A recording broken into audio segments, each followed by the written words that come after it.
Give it a few more so people to join. Maybe get some more water real quick.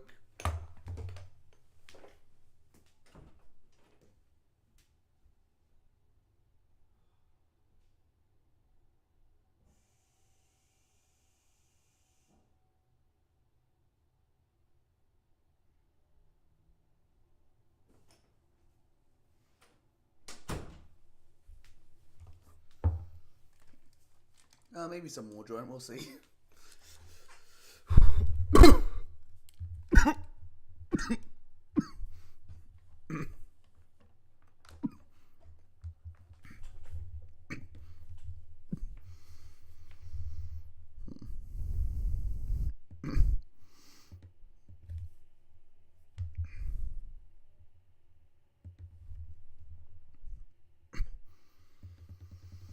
Yay, someone joined. I'm not all by myself. Very nice. Just give you like a couple more minutes, then we'll get going. Hope whoever just joined is having a good day so far. I'm doing okay. Obviously, I just played my game. I'm not going to spoil the result, but I just played my game, so that was fun. Definitely a good one. I would recommend checking out that replay. If not now, like when we watch it, because it was a fantastic game in my opinion.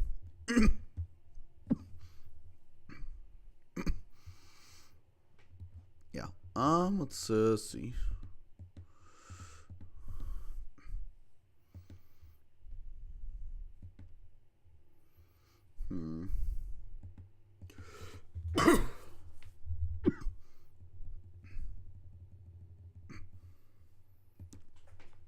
Hey, let's get started. Let's get into it. First game of the day, we have Ruby versus Aubrey. funny thing I noticed is that the entire letters. Oh, thanks, Gio. Good to hear that things are great. That's good. If you're around, you can join the call since you are a mod. You can join the call if you want, but if you're around, but you don't have to, of course. But anyway, yeah, Ruby's entire name's in Aubrey's name, which is very, very funny. I like that a lot. Doesn't really matter. It's just a cute little thing. Makes me happy. Anyway, let's look at this matchup here. So we do see a Suicune, and yes, McGame's a decent check, but I mean, Maizen can like break for Suicune if it's right, if it's specs maybe, but otherwise it's not great. Oh, good, Gio, no worries. We do see both Gliscors here. Both sides have pretty strong water types to break them. I will say, Aubrey's Gliscor looks really strong offensively though into this team with just Earthquake with Ice Fang. Hits the team really, really hard. Ruby Snorlax is very, very frightening into Aubrey. Like, there's very little Aubrey can really do about it. There's not even much phasing on this team outside Suicune. Yep. And Snorlax can set up a good number of these Pokemon. Yeah, Curselax. I mean, you just bring Curselax and outside like maybe Taunt Gliscor, it's in an insanely strong position. I do like Aubrey's Rotom here. I think you probably honestly you could even bring Rotom here if you're worried about the Mag Zone, but Rotom Wash is probably better. And it's by far Aubrey's best Snorlax check, so it does have to come. I think it has a pretty decent matchup here. Blissey's okay. It checks Starmie, but it doesn't do much else here. Ruby's team is mostly physical, but it probably still has to come just because, like, Aubrey's bottom two Pokemon suck shit. So, yeah, Blissey's probably forced to come here even if it's not great. I think we got the matchup. I think I am going to lean Ruby a bit on this one. We have Ruby on the left, Aubrey on the right. Gliscor into Gliscor. Very funny. Ruby's Gliscor is going to taunt as a Suicune because on Aubrey's side. In comes the Rotom as is Heat. I wasn't sure if it was Heat or Wash here. It could have been here, but yeah, Heat makes sense. Starmie's going to come in Scout for a Scarf. Makes sense. Switch into Snorlax. Ooh, Will-O-Wisp miss, but wisely I'm expecting a switch out, so that's going to accomplish nothing for Ruby. Will-O-Wisp, and yeah, this Crunch could bounce off. It's Colbur. Okay, it wasn't even a Scarf.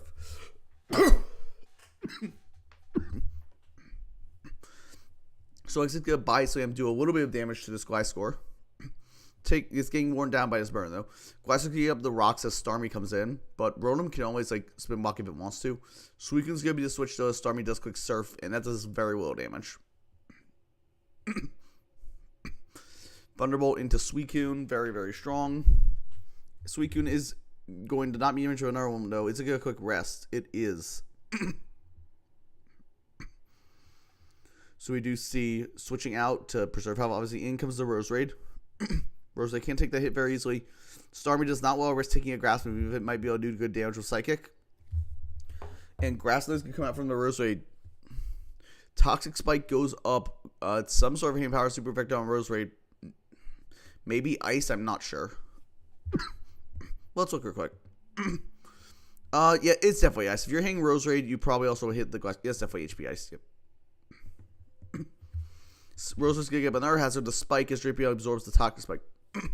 Slacking is gonna come, so Aubrey did find something to bring instead of the Blissey, and it's just gonna knock out that Drapion. That's a bandit as fuck slacking. Rotom's gonna come and take 50 from Starmie here. Double out into Roserade as it cooks Thunderbolt, expecting a Suicune to come in.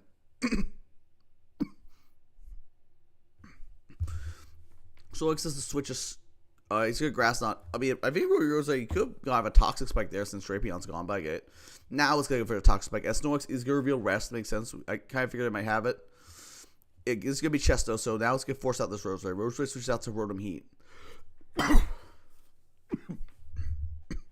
Pain's supposed to get heal a ton of HP on Rotom. Crunch only gonna do 39. Also, look, Aubrey, be careful. Their timer's super low right now.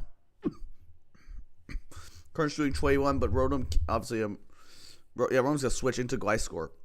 Crunch's gonna come out only do 10 to Gliscor. That's virtually nothing. Gliscor could taunt, preventing this thing from resting. That's huge. It's absolutely huge. Yep. In comes Starmie on the Gliscor. What's Gliscor gonna click? It's just got Earthquake. That's just. Oh my! Does Starmie go down to poison here? No, it's leftovers. I think we saw it, but still. Roman's going to be Aubrey's sack of choice as Starmie is going to survive on 1%. I mean, also, we can't always tell the percentages with Lance like 13. Anyway, Doug is going to trap and remove the Starmie. In comes Scizor. Presumably he's going to try and Swords Dance here. No, it's just going to U-turn as Gliscor comes in. Ruby's going to bring in their own Gliscor. Let's see. It's just going to U-turn out as Slacking is brought in. This thing's a gigantic threat. Snorlax is just going to be sacked here. To get a free switch back into Gliscor. I mean, this is probably not going to out Gliscor's bulky, but Earthquake's not going to do that much.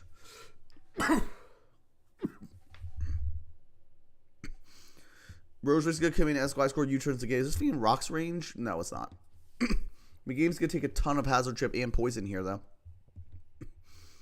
Rosera's going to fire up a Hand Power, presumably Fire, because it's Scizor. HP Ice comes out from Meganium, but neither of them are going to do much damage to each other. Rosera's going to take out the Meganium with another one.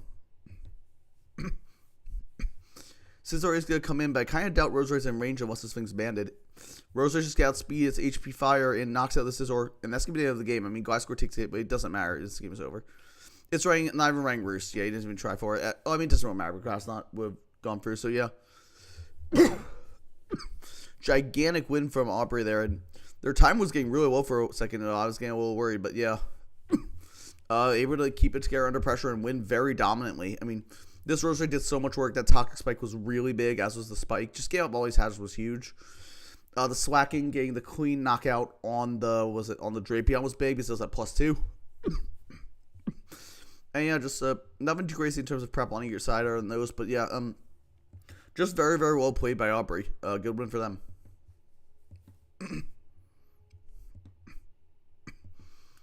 Okay, next game we have Grimmets versus Risky. I believe both these players are 1-0. They're both friends of mine. I should know their records, but they're both 1-0, I believe. So the winner should make it to brackets. Looking at the matchup, I mean, holy Metagross. Risky's Metagross looks fantastic here. You just have to, wear down Vaporeon, wear down Quaidol a tiny bit, and they can go bonkers here. And that isn't that hard to do. Both of those really do not like taking it from Shaman. In fact, the combination of Metagross and Shaman in particular looks really strong. Shaman hits both Vaporeon and Quaidol very hard. The only thing is you have to worry about D-Knight and Scizor coming in, but Scizor is, I guess Scizor just future on you. You don't have a great way to deal with Scizor. Scizor on Grimmets' side is very strong here. For sure. If we can get up an SD, maybe Bug Bite set could be really strong. We do also see it's a Snorlax mirror. Grim doesn't have the best checks to Risky Snorlax, but Risky doesn't either. These Snorlaxes are both very strong. At least Risky has Roar on Blastoise and Nidoqueen. I don't remember if Vaporeon gets Roar this gen. I'm not sure. I know it gets it eventually. I don't remember if he gets it this gen. If it does, it's going to be a big help for Risky's. It's going to be a big help for Grimmets. Honestly, if one of these doesn't want to run save, I can see one of them running Whirlwind for each other, maybe. Or I can even see running Curse Whirlwind, honestly. Actually, no, that doesn't really work because you're just going to sword. Never mind. And you go sword in the opposing Whirlwind. But I still can see that happening. Aerodactyl on Risky's side looking pretty good. It's Revenge by Scizor, but Snowages are not fun for Grimmets to switch into. This Quaidol is going to keep taking repeated chip over and over. That's going to open up Metagross a lot. I think I'm going to lean Risky on the matchup, but both sides have very, very powerful pieces. I didn't even mention, D-Knight's pretty good, but you do have Meta and Blastoise. It's not crazy, but it's pretty good. Let's get we have Grimmets on the left and Risky on the right. So what do we have here? We see Taunt as Quaidol's got fucking Gyro Ball. Oh my god.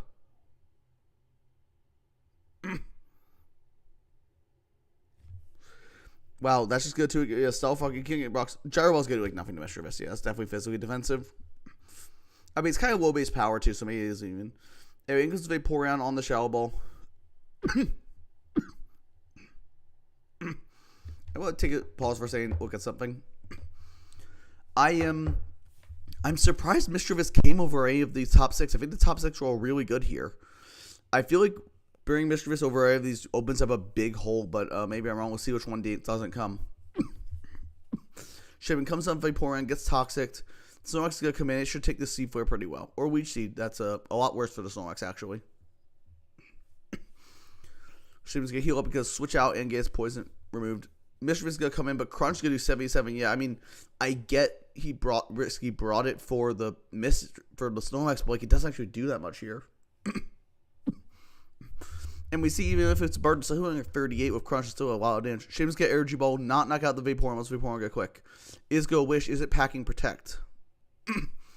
No, Grimm's just going to go into Snorlax as Sheamus go Leech Seed. Very good play by Risky. Just going to get Shaman back up to full. Energy Ball, however, is not going to do that much into Snorlax. He is going to drop a special defense, so I guess it's C-Flare at home. Special defense drop from Energy Ball. I guess it works.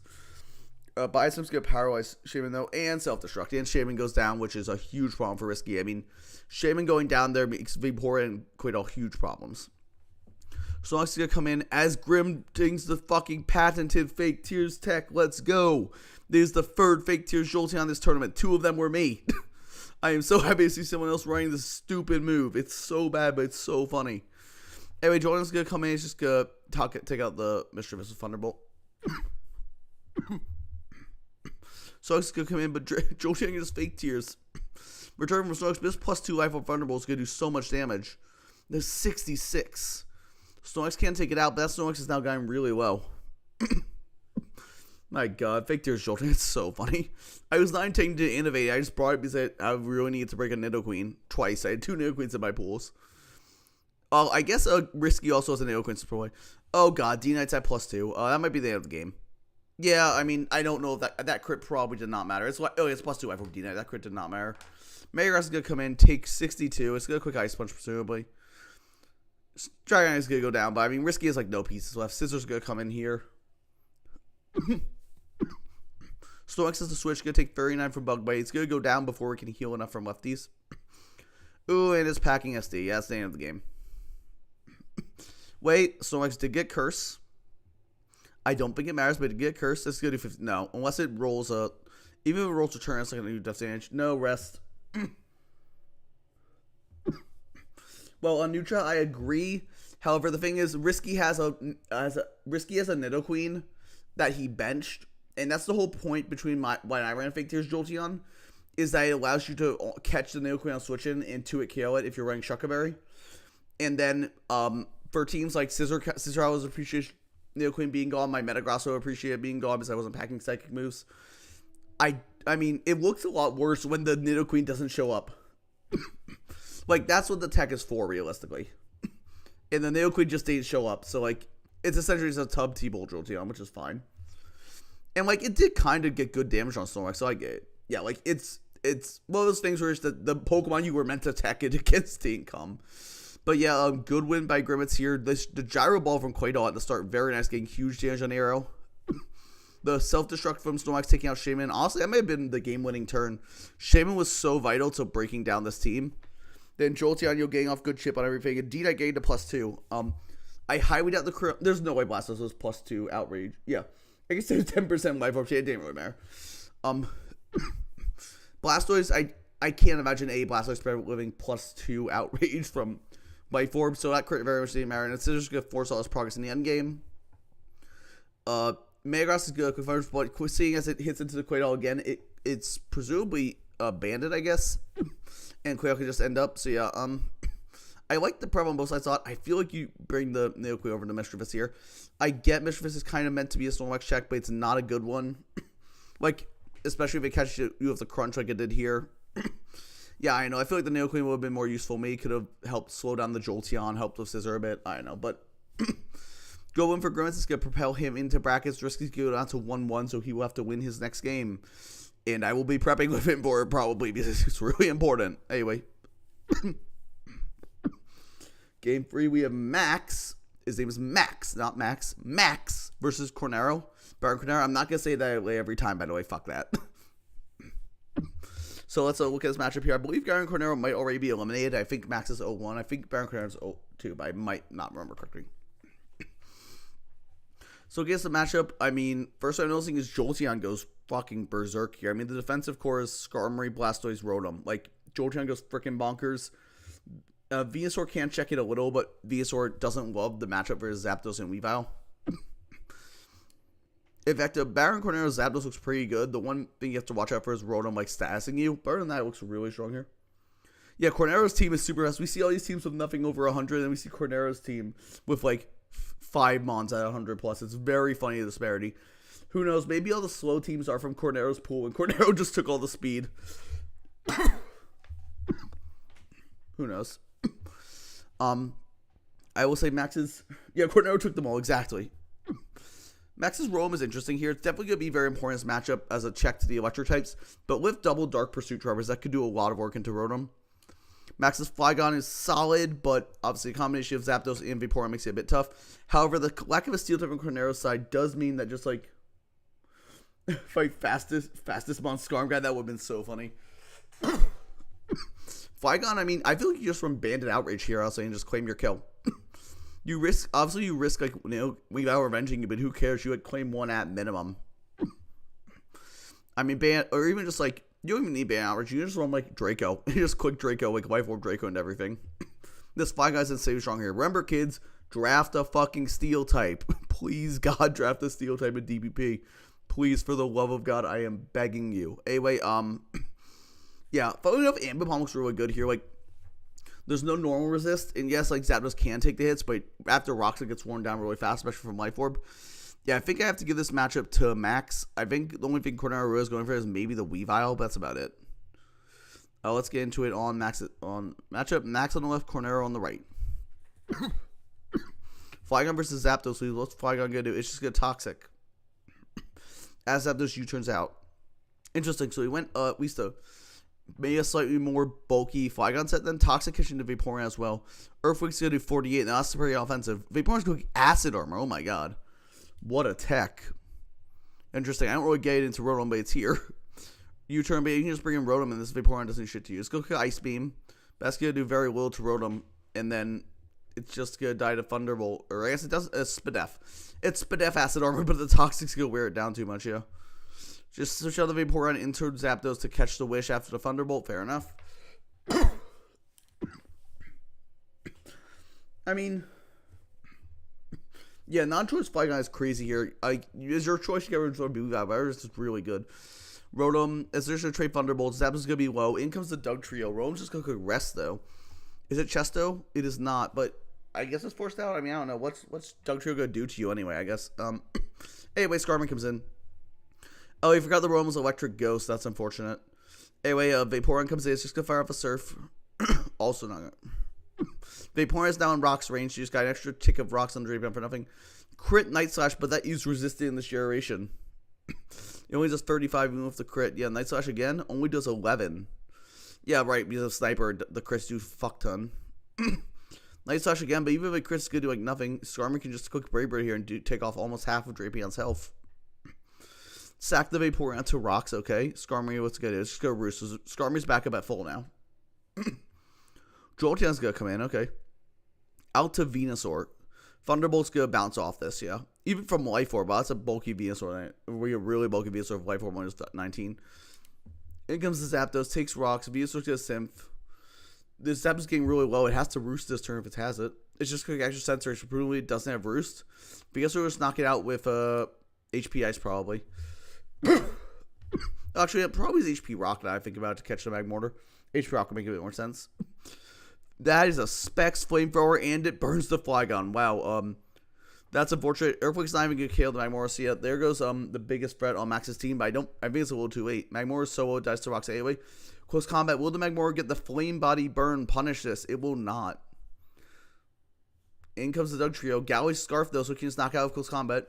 Presumably, if Magmortar's faster than Galley, so you know it's Scarf, assuming you're running, like, invested speed Magmortar. I don't know. Anyway, Jordan's going to come in. He's going to click Thunderbolt.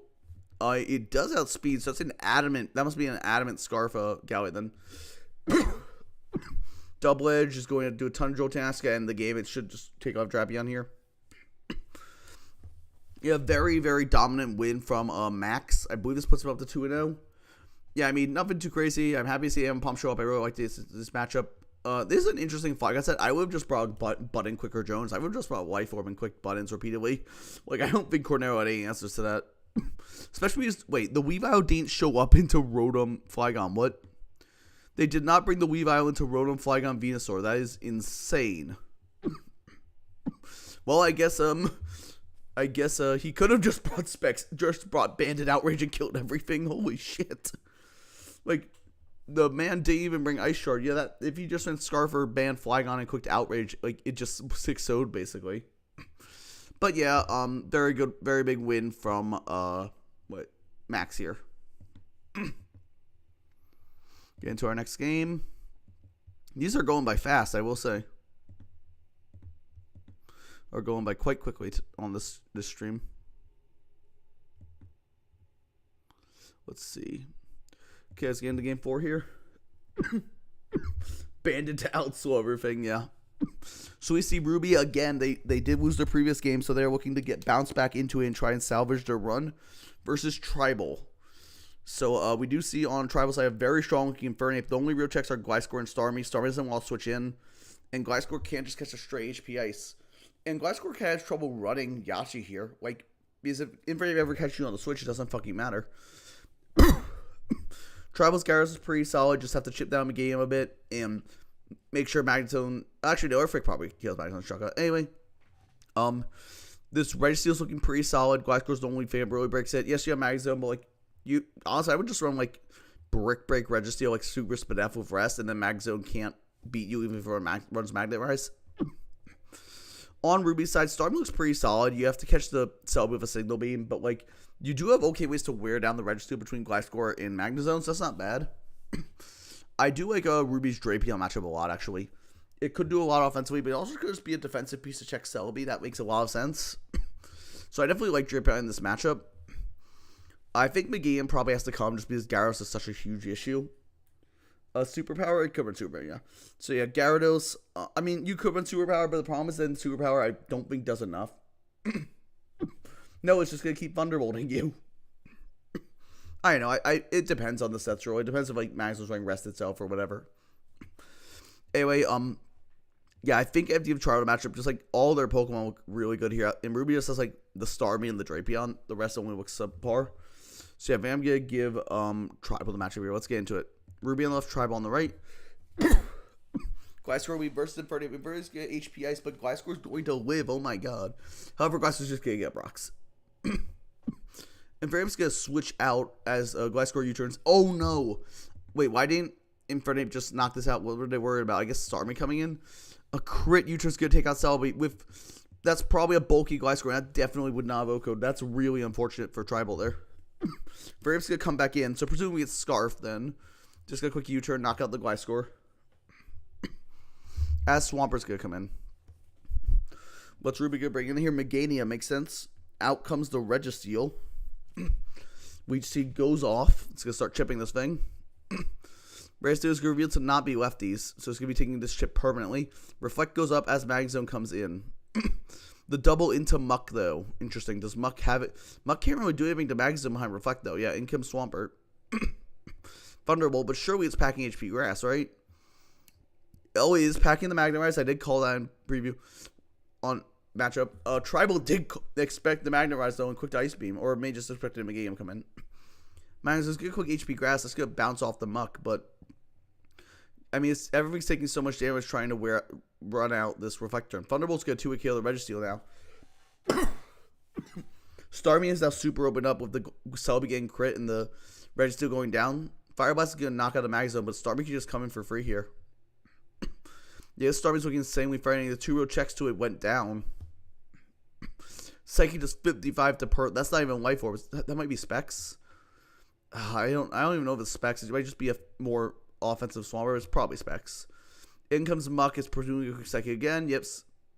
Yeah, this Starmie probably wins the game. Let's try his last Pokemon. Is Gyarados. I mean, it's going to have to try and Dragon Dance here, right? Psychic with Specs is going to do 60.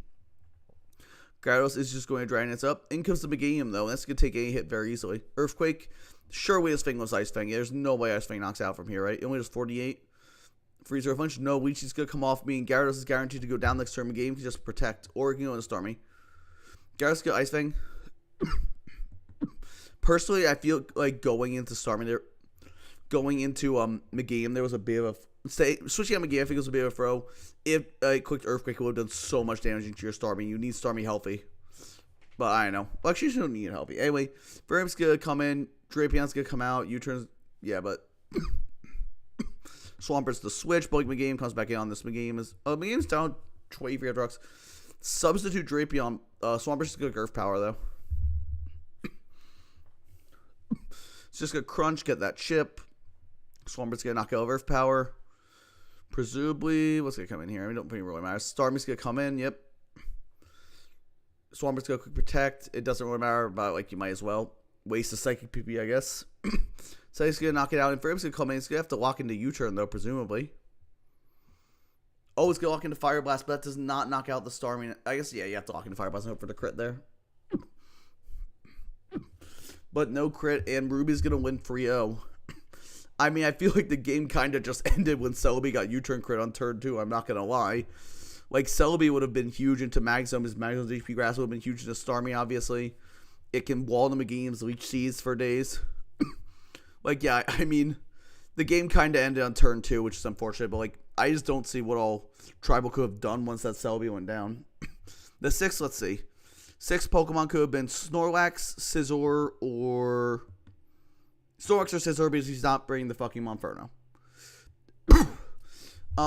I would guess it was... Honestly, I would guess... I don't know. Year 1 could make sense here. I lean Snorlax, though, because there is... Not definitely Scizor, because, like, this team's pretty Infernape weak, and you don't want Snorlax to be staying in there and lay it in. And Scizor at least can, like, kind of deal a little better with, like, at least chipping it. But, yeah, Ruby's going to win 3-0, bringing them up to 1-1. Neat prep. But at the end of the day, I mean, I think it was just kind of a non-game once the Celebi got crit, which was really unfortunate. I think there was a lot more that could have gone on if that didn't happen. But that is Pokemon. That's just how it is. And Gen 4 crits are disgusting sometimes. So that's how it goes. Let's get into the next matchup. Wait, 1 second. Sorry, I'm just sharing something. Okay, let's get into your next game.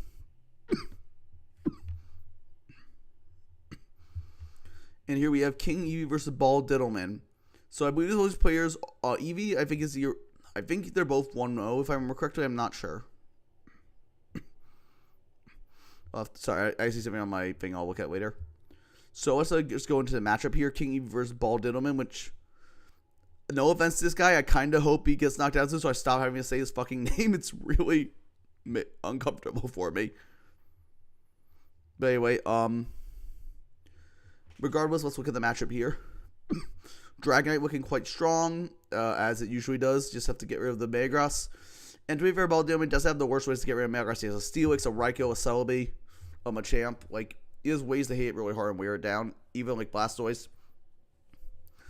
And then on this, and then on Eevee's side, we see a decent Metagross, but Steelix and Blastoise do kind of stifle it. Yeah, looking at this defensive matchup for Diddleman, Risky's gonna have a lot of trouble breaking the core of Celebi, Blastoise, and Steelix. Entei probably has to come, but Blastoise just always come in on that. Yeah, I think this defensive core is gonna be really hard for Eevee to break. I just don't see much way he can do it. Maybe with some sort of Breloom set, but Celebi always stuffs that. I don't know. Not to mention Ball Diddleman's Raikou looking very strong here. I mean, you can just Shadow Ball the Quaidol yourself to chip it a bit earlier, which isn't too hard to do. I think I have to give this matchup to Diddleman on the right, which is Eevee's on the left. Let's get into it. Payback does a ton. Bulba's going to knock out Frostless Swimming to just 1 spike. In comes the Swellow. Just get a U-turn, makes sense, yeah. Entei's going to come in Flare Blitz, and that he's just going to knock it out. It's probably banded then. Dragon's going to start Dragon Dancing. Let's get Outrage. It's not going to knock out. He's going to knock out. Okay. The Metagross is going to be forced in here. And it's going to quick Ice Punch, and the Dragon, it's going to go down. Metagross is going to boom, but the spin is going to get off successfully. Raikou and Entei both come in. What's going to do is just get E-Speed. Okay. Celebi's going to come in, easily take that hit. Why didn't you just Flare Blitz? Wait, surely he was out of range, right? Yeah, why didn't you just Flare Blitz? Surely you're out of range of this. You just quick up a kill, right? Like, this thing is definitely out of range of a hit from Raikou for 74. Entei is good natural bulk, especially in this generation. Like, surely you just click Flare Blitz and take something out, right? I don't get that E-Speed play at all. I don't understand it. Yeah, like... I guess Hazards can help with the core, but Blastoise can spin. You mentioned in chat has Blastoise. Yeah, but Blastoise keep spinning. I don't know if Eevee's team really has the ability to play a long game like that. Anyway, yeah, Entei, see Entei, but like, why didn't you just Flare Blitz there? Flare Blitz just kills something, and then you're in a road position. In comes Swallow. It's gonna get burned. Raikou gonna Thunderbolt. So this is a thing. Scarf maybe. In comes Celebi. He's gonna fire up the Signal Beam. And that's gonna knock out Electrode actually doing something. In comes Machamp. Electrode's going to switch out into Entei. Entei's gonna go down. Okay. Electrode's gonna come in. He's gonna fire Thunderbolt. That doesn't knock out the Machamp. Do you have a situation? Close Combat's gonna cure a KO here. Yeah, and if it's Scarf or Raikou, it wins the game. Machamp's gonna get static, which does put. Oh no, that static puts it in Guts range. No, that's good. Oof, his own static doing him in, but. Oh yeah, that game was completely a throw. You just go Entei and you quick Flare Blitz and you kill something. Like, that's all you have to do. And yeah, the static on the Machamp. I mean, that was unfortunate, but like, it doesn't really matter. Swallow doesn't ever. I don't think Swallow beats the Raikou if it's Scarf. And we was playing it like it's Scarf. But yeah, like, where's the turn? On the turning extreme speed of Entei, like, you don't need health on this. You just need to kill something. Just click Flare Blitz. Like, taking out the Celebi would have been big because then the Raikou, yeah, it would just quick Flare Blitz, and then you'll take some recoil, but like, you may not even be in T-Bolt rate. You probably have to go Raikou and knock you out of T-Bolt, and that opens up you bring in something else. Yeah, I think just the E-Speed play was the throw here. I really don't understand that. But yeah, Tailwind's Swallow was interesting, but unfortunate how it just didn't work out because of the static. But I mean, I don't think it would matter. How much was right Entei at? Yeah, no way it does. I agree. It's no way it does about 55. Yeah. Yeah, so just going forwards with Entei would put me in a very strong position. But unfortunately, E-Speed, and that is how it is. I think that might actually be the one that knocks my friend out of the tournament. Unfortunate, but that is Pokemon. On to Game 6. Now we have two heavy hitters here. This is the first game from this pool. What I have dubbed one of the pools of death. This pool is Brett, semifinals from last year. Soggy Doggy Sage, one of the best players in draft right now, especially in Scarlet and Violet, but even in our generations. And Austrian George, a former DPL champion who has been around the block, especially in old gens. I don't remember the fourth player's name. No offense to them, just like these three are huge titans. It's likely one of them will miss brackets just because of this pool being so strong. So, looking at this, we have Brett versus Soggy Doggy Sage first. We have DT Step 2 semi-finalist Brett versus top player Soggy Doggy Sage. Let's look at this matchup. And this is a big one. So, first thing I'm noticing is Soggy Doggy Sage's T-Tar. I mean, my god.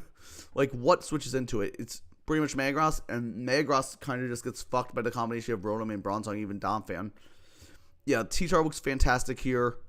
Entei looks pretty good too here. The only real switching is Kingdra. I guess Lantern. I don't know if Lantern really comes. I don't think Lantern's better than the top 6 here. We also see the Crobat on Soggy Doggy Sage's side, so she does have the speed advantage as well. I will note though, Brett has some good mons here too. Kingdra looks fantastic. I mean, the only real check is Ludicolo, and having to drop all of your top 6 for Ludicolo here doesn't feel great, especially when there's a whole Rose Raid on the other side. But it could be worse. We do see Sage's rocks also look pretty good here. Quaidel can't really spin into Rotom that well. I mean, can't only shovel. It's not great. Yeah, in theory, like every monster is just who gets in position. That's a fair point. I know. I think I still give the matchup with Soggy Doggy Sage here. I think just their natural Metagross checks are really good, and T-Tar is insanely strong here. As long as you can find a way around the Kingdra, like between Bronzong and Crobat should definitely be Scarf here, by the way, because that outspeeds Kingdra and Rain, and you need to get Chip on it, and then you need to get Chip on it with Brave Bird or E-Speed so the air can knock it out. And also just like Scarf also helps with a potential Scarf Zam. Scarf is going to be a little weird, but it's something. I think the Crobat should be Scarf here, though. So we'll see. I'm going to give the matchup to Sage, but I think it's about 60-40. I think you can go your way. Rose Raid into Crobat lead. Crobat's going to nasty pawn turn 1 as it gets Stun Spored by Rose Raid. And extra sensory into Payapa Berry, so expecting the Psychic. It's going to miss the Heat Wave now. Oh, shoot. That's unfortunate. Anyway, another extra sensory. That's why we're actually doing 42 to Entei. I mean, and just get 5 for return. Now we just 25. Also, I will say, set up turn 1 with nasty plot, Crobat in face of a Rose I can sleeper. Why are you? Gen 9 moment. It's such a Scarlet Violet moment. Anyway, Seismic Toss with Wiki Wiki. Get some good damage on Bronzong. As it's good, get Toxic for his trouble. Seismic Toss again. Bronzong's just get up rocks though. Out comes the Rotom. What's Wiki go quick? Let's just go Wish here, okay? Is it rank Heal Bell? That's a good question. In comes the... It is rank Heal Bell last. However, this Rotom did just get a completely free substitute. And Wiki Wiki's going to be forced out. I can't touch it. Lantern did show up. It's going to come in here. Take the Will-O-Wisp. No, if these will help offset that somewhat, though. Rotom's good Shadow Ball. Only doing 25. And Surf will surely break, yeah.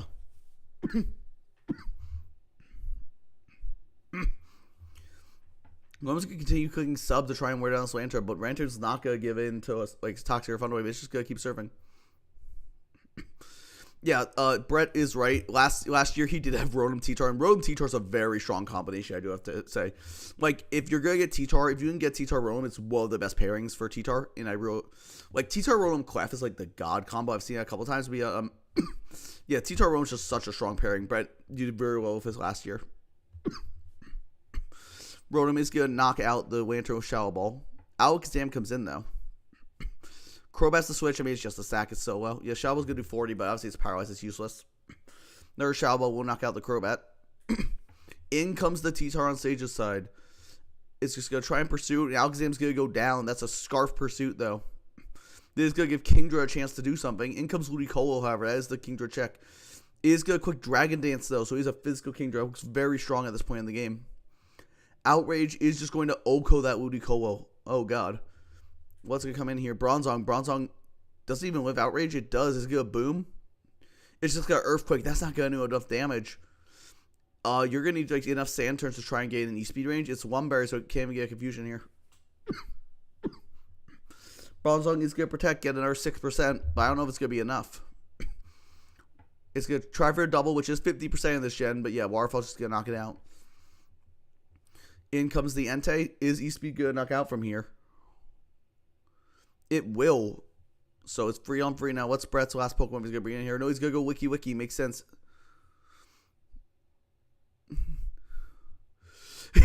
I'm cooking Toxic, by the way. I know. We'll figure it out. Fair enough. Poisoning the T-Tar is huge, and clearly it can't break this with just Scarf Stonage. Wiki Wiki might just be able to win this endgame on its own. Well, I guess not. There's the Rotom, but like, yeah, never mind. I forgot the Rotom sub. Oh, go into Metagross makes sense. Just take the Stowage easily. T-Tar obviously has to Quickie again. Metagross can Bullet Punch to save some, but it doesn't need to. Oh, he's got quick agility. Oh, shit. That's really big. Is Rotom in range of a hit? Depends on the bulk. Zen Headbutt's going to do 48. Rotom's go Willow. Is Metagross one berry? It is, and that's going to end the game. Very good prep. I like the one berry agility a lot here. And Sage is going to forfeit. I mean, outside like the crit and outside like the turn 1 Heat Wave miss, I feel like there wasn't that much hacks here. Good T-Tar set. Pretty good sets on both sides. Return is interesting on Entei. It's not the most common thing, but I get it here. I really get it here. It's a good way to smack Kingdra. But Dragon Dance Kingdra was fantastic here. Obviously, Rain's pretty good, but Dragon Dance is also very strong in this matchup. I mean, Bronzong doesn't really like taking boosted waterfalls. In fact, it didn't have Earthquake. It had Boom instead. Was unfortunate. But I mean, if you're running Toxic Rocks Protect, yeah, you need Earthquake for Metagross. But yeah, Kingdra put a lot of work in, and then Metagross cleaning up the end game. Wiki Wiki keeping the team healthy, very good. I love Wiki Wiki. It's a really cool Pokemon. I think it's really underrated in DPP. It's pretty cheap too. It's like 8 or 9 points. And I think it's very underrated. I think this thing should get drafted more. It's a great card. It's kind of like a mini Clef, albeit it takes like Toxic damage and Sand damage, but still like a mini Clef. It's pretty good. And Roserade getting off the Stun Spore on turn 1 on Crobat was huge. I mean, that neutralized a possibly gigantic threat. So yeah, a good win by Brett here, 3-0. I don't think Cloud9 really matters. Like, yes, it doesn't have Cloud9, but like, I don't know. I don't think that matters that much. Sure, he has no ability, but it's just mini Clef. Like, it's good enough for like 8 or 9 points. Next game, we have Fox versus Blake IE. I'm just gonna call him Blake because that name's really annoying to pronounce. I know Fox was a sub, but I believe she came in at 0-1, so she's looking to win this game to try and make it in the bracket anyway, despite the rough start. So looking at the matchup here, we see a Rotom Mirror, and one Rotom looks a lot stronger than the other here. Fox's Rotom looks freaking crazy into what's the check, like Kangaskhan? That's not a great Pokemon here. I mean, you could maybe bring Kangaskhan over Swallow. I can see it. Rotom Mo is looking pretty good. Can we storm the Swampert, but it's not like the best into Clef. Heatran's looking interesting. I do like its matchup. You just have to wear down the Swampert. I can see like Magma Storm into Solar Beam being good here, because it's not like you need that many other moves. Like, you know what, like Magma Storm, Solar Beam, Rocks Protect or something? Like, what else do you need? Dragonite is very scary into Steel type Heatran. I mean, Outrage just cleaves this team open. Like, there's nothing Blake can really do about it.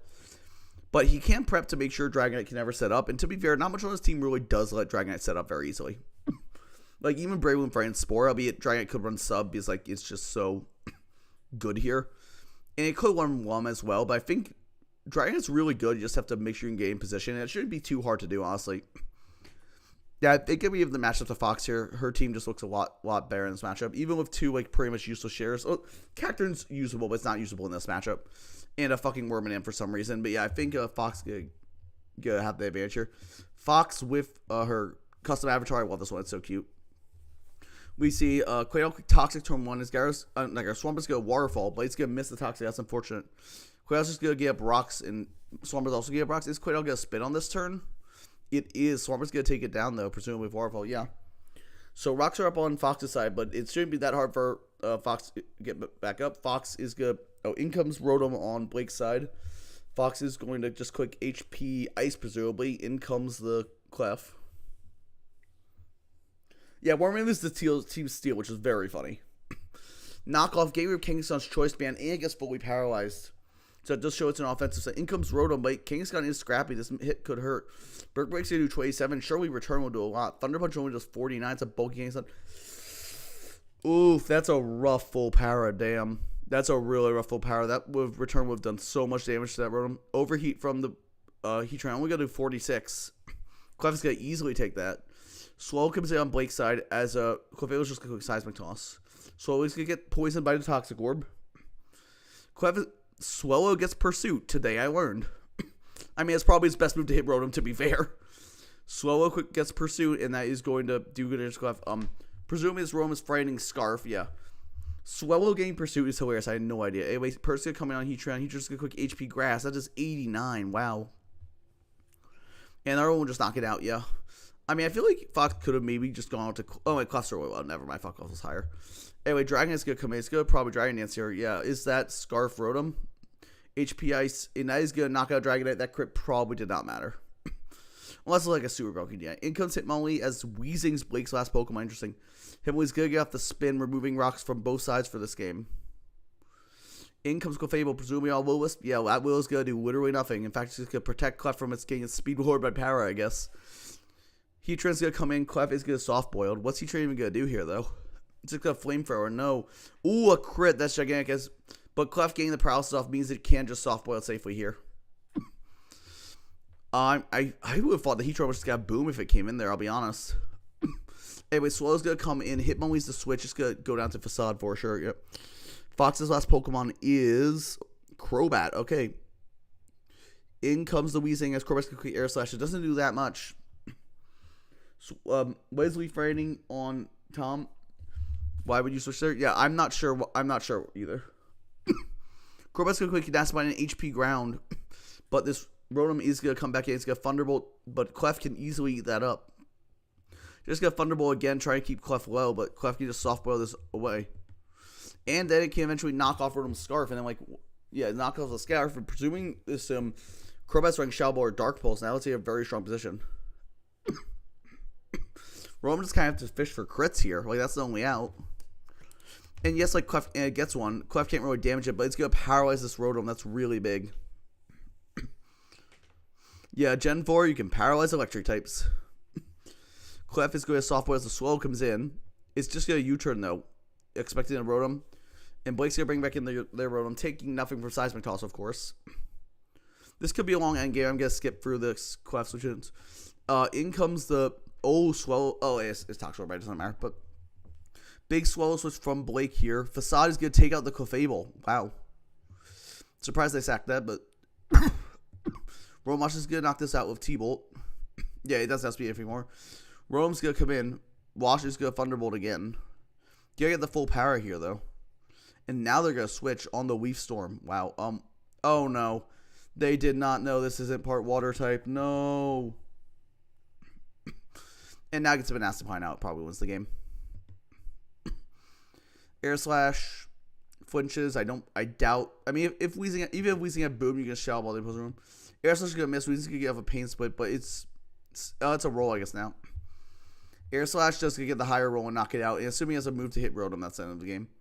Oh, Giga Drain, it doesn't really matter. I mean, this Rotom can revenge the opposing one. Thunderbolt, and last Pokemon is obviously the Rotom. And Rotom will knock out Rotom Mo. That's a 1-0 win for Fox. Yeah, I have to admit, like, getting your Rotom paralyzed was really bad, and then Leaf Storming when you shoot a Shadow Ball, but if it was Packing Shadow Ball. I like the Bang Kangaskhan. That was pretty cool. Nothing else too crazy. Overheat. I don't really like the overheat heat trend into Clef. I don't think it makes a lot of sense here, like, at all. I don't think, unless you're like Specs, I don't think it does enough. Even then, with like overheat heat trend into Specs, then you'd be able to double into Clef to make force progress. You didn't bring the Breloom, so I don't know. Pursuit Slow is very funny. I had no idea I got that. That's pretty cool. But yeah, just a pretty good win from Fox here. Yeah, I like Nasty Battle, so it's always funny. So get into our next game. Just 3 left for the stream. First up, we have. See, 1 second. First up, we have Bossiago versus Tilted Panda. I believe Bossiago is already knocked out. I don't remember if I think Tilted Panda might be 1-0. I'm not sure. Let's look at the matchup, though. So first off, Bossiago's Lucario looks crazy here. I mean, as long as you don't lose the speed time ultras, you have a Stone Edge. You're really looking good. Tilted Panda's Raikou looks pretty solid though. Thunderbolt Shadow his team really hard. I don't know if you can respect the Magneton with it, honestly. You can just set up on Magneton. You just have to watch out for Boom. On Boss's side, I do like Arrow too here. Arrow's pretty strong into Donphan. I mean, into everything but Donphan. And obviously, Donphan gets worn down. But his team looks pretty solid. I mean, Tilted Panda doesn't have much defense, and I think Bossiago's offense is just like really strong. Whereas Tilted Panda's offense isn't amazing. Like, Heatran kind of gets shit on by Suicune to an extent. Raikou kind of gets shit on by Quaidol, and Rotom to not shit on, but like it has trouble. Yeah, I mean, I know. I think I have to give this matchup to Bossiago. It's looking really his favor here. Let's get into it. Yeah, I'll go on the left, Panda on the right. We see Weed, Air Doctor just go get Ice Fang, does 41. Donphan's gonna get Brox up. Switching out to Rotom. As Fralga's gonna come in on Panda's side. The Toxic's gonna come in as Thunderbolt to 71. It's gonna fake out, expecting it to be water type. Oh no. Yeah, that forgot. That doesn't, and apparently Yago forgot too, and that's just gonna lose the Toxic from Fan. That's really unfortunate. Crit Ice Shard gets Quaidol really well, and there was gonna almost take it out. It's gonna get off the spin though.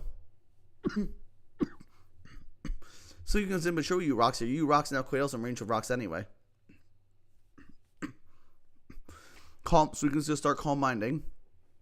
Raikou's gonna Calm Mind alongside of us. So we can go quick. Just Ice Beam. That's only gonna do 29.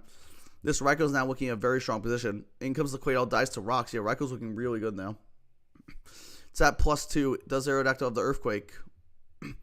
It's supposed to be Scarf Lucario they're bringing in here, but it's not Scarf and Healing Power. Something's gonna knock it out. What the hell Healing Power is that?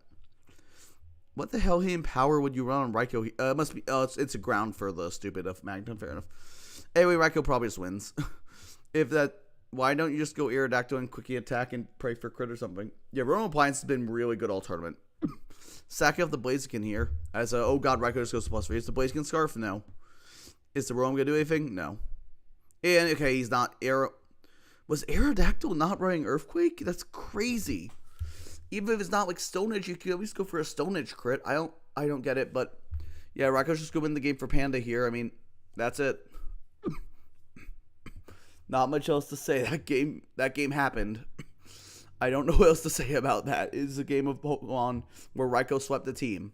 There have been many of those. Many more interesting than that one. Let's go on to game 9. We have Keith Sheldon versus Raveneye. I believe both these players are 0-0 so far. So looking at the matchup, first thing I noticed is holy Tyranitar. I mean, this Hitmonchan has to come, but like Hitmonchan, I guess actually Hitmonchan doesn't have a bad matchup here. I'm looking at this. Like Ice Punch, close combat's pretty good and everything, but Gengar. So yeah, that Hitmonchan is really good. Actually, Hitmonchan actually looks a crazy matchup. What the fuck? On Raveneye's side though, Gengar looks particularly strong. No ghost resist on Keith's, none at all. Keith's Azelf looks really strong. You have to watch out for T-Tar, but you can just like the Cobra HP fighting tech. Oh, Raven, you're already in hand.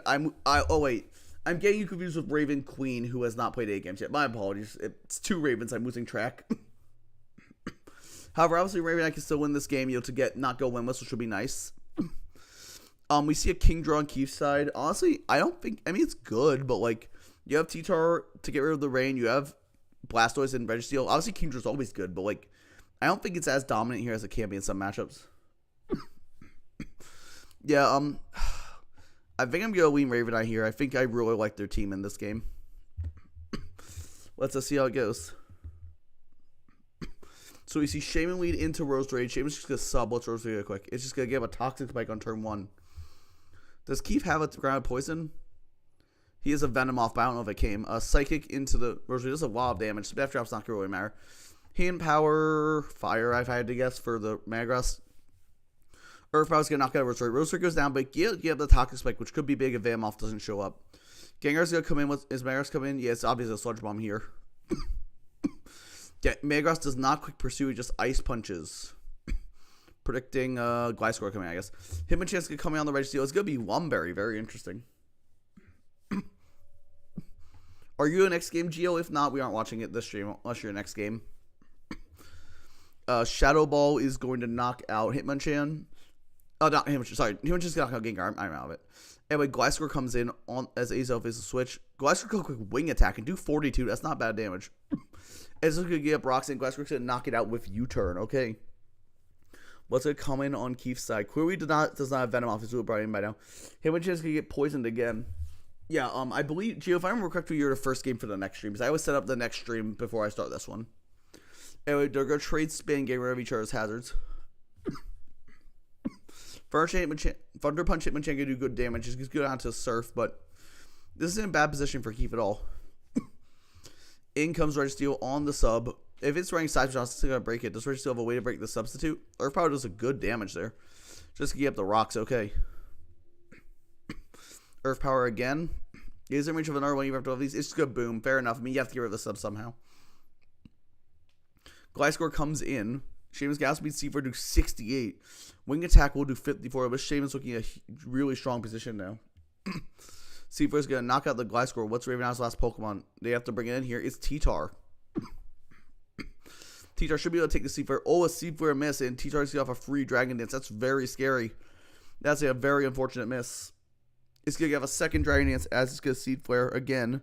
It's going to live in +2/+2 problems. I mean, it depends. If Metagross's Bullet Punch, this game is obviously over. But T-Tar's going to crunch. Does Metagross come in? It does. It does have Bullet Punch. No, and the T-Tar's probably just going to win. That Seed Flare miss. I mean, unfortunately, that is Ice Charge's not going to kill from 30. No way. Yeah. Yeah, I mean, there's Outrage. What? Okay. Why didn't you just click Crunch? Blasto's last Pokemon. What's Keith's last Pokemon? Aqua Jet, so it's going to take out the Blastoise. Can get Ice Shard chip, but what's Keith's last Pokemon? It is Kingdra. Okay, Kingdra should be able to knock this out from here. Sure, wait. Draco Meteor. Yeah. Oh, wait, doesn't kill. What the fuck? But another Draco, assuming it hits, will win. Outrage Blastoise. Oh my god, what a tech.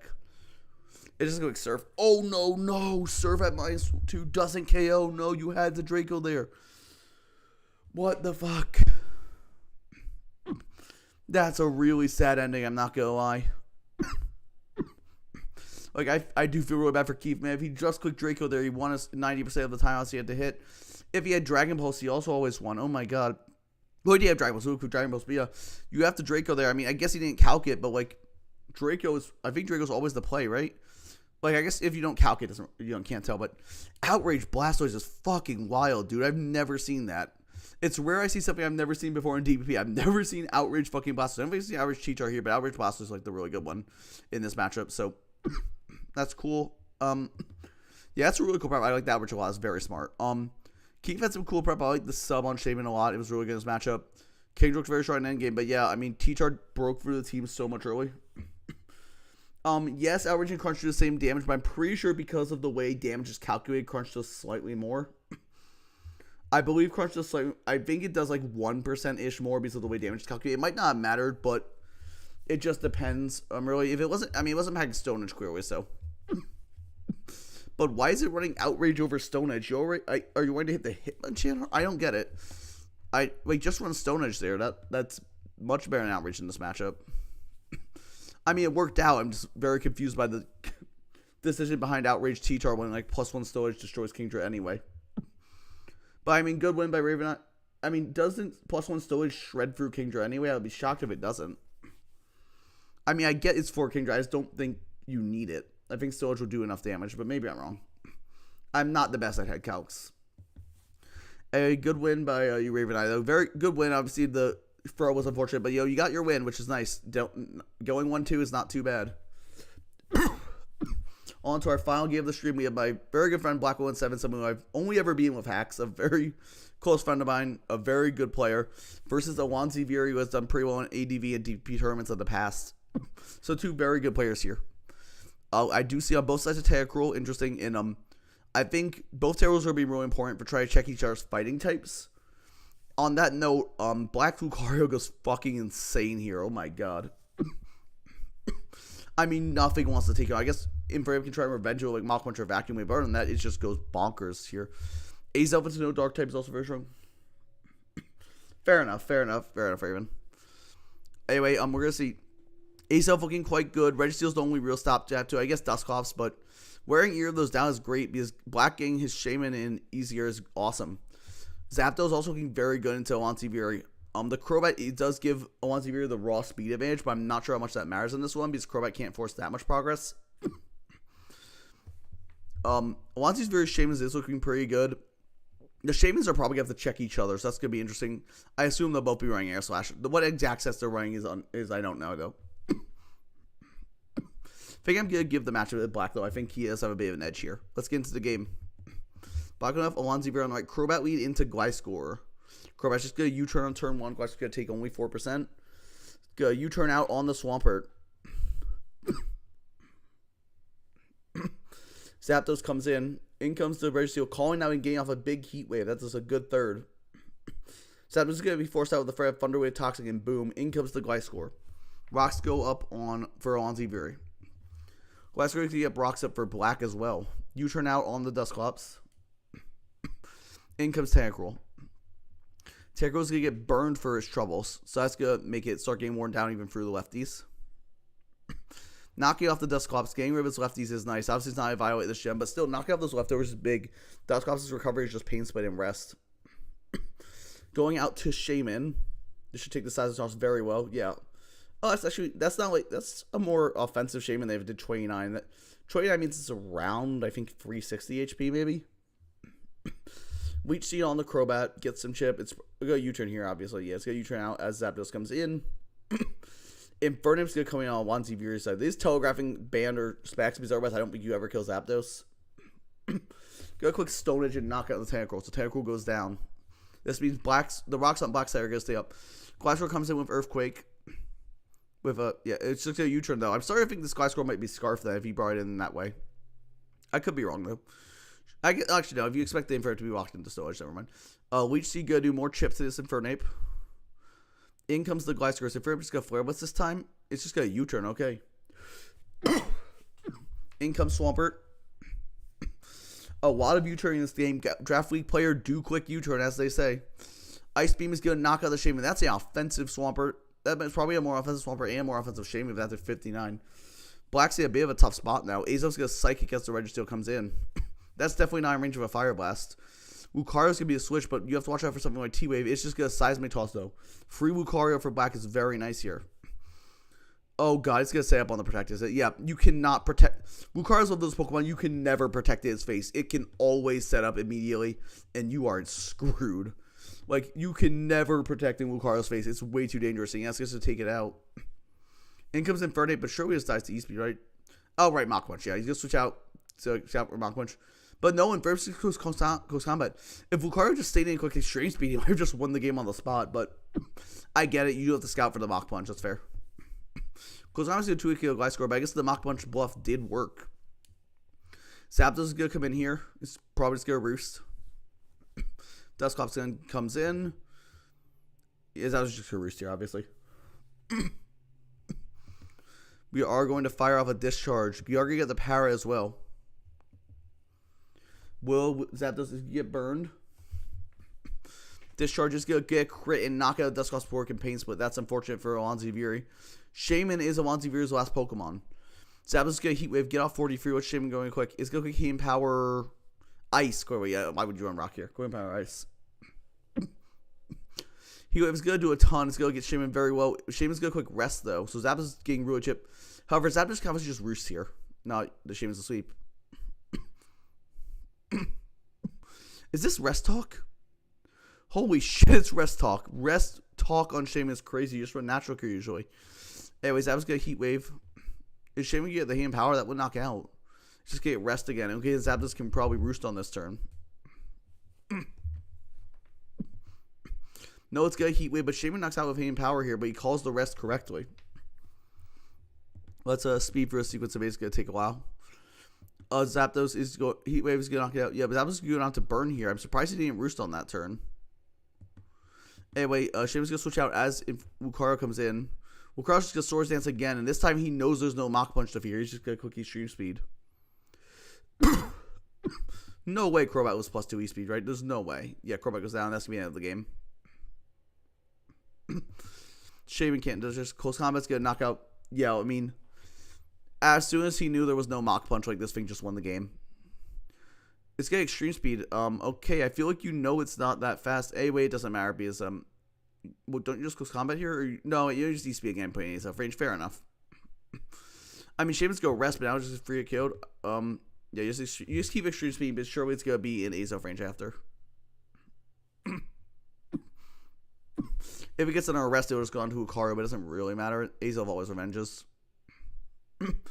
Sea Flare is going to knock out Lucario, but Azelf can take out those Shaman here at the end. Probably going to Psychic, right? Psychic, yeah. So, 1-0 win for Black. What a game. That was wild. I mean, we saw some really cool tech. Rest Talk Shaman is not something you see very often. Very interesting. I don't know if I love this set, honestly. I feel like Rest Nat Cure, you just would rather have a fourth move in that slot, but I kind of get it. Lucario doing Lucario things. That Protect with the Registeel was really risky there. And honestly, is it not packing it for Lucario? Surely you run Thunder Wave or Earthquake on this thing, right? I know. I just don't think Protect ever makes sense there. But yeah, good win for Black. And that is going to finish up this stream for us. Have a good night, everyone. I will be back maybe tomorrow, maybe later tonight, but probably it might not be till Sunday. Also, I've got some things